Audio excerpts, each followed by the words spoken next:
This week, 27 years ago, is significant. My next Women Crush Wednesday celebrates an extraordinary human being, Holly Dunn Pendleton. Holly is the only known survivor of the notorious serial killer Angel Maturino Resendiz, who is known as the Railroad Killer. This is an horrendous trauma, but it's actually what Holly has done with this crisis that's led to my crushing on this hero. So Holly and I went to a small high school together. We were in the same homeroom. And then after we all graduated, she went to college at the University of Kentucky.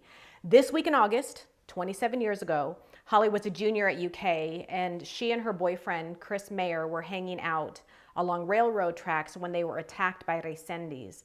Tying their hands and feet behind them, he beat Chris, eventually killing him by dropping a 50-pound stone on his head.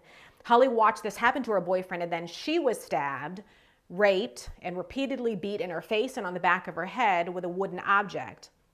She was left unconscious, she was left for dead, and she survived.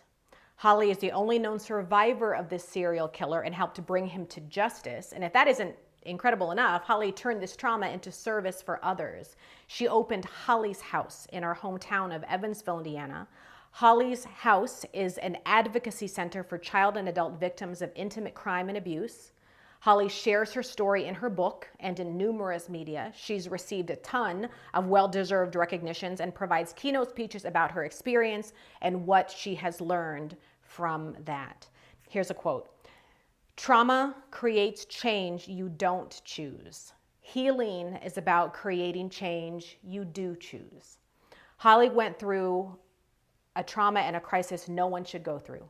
She healed physically and went on bravely to create change that she chooses and she leads every day. And that's a lesson I find worth following and a woman worth crushing on.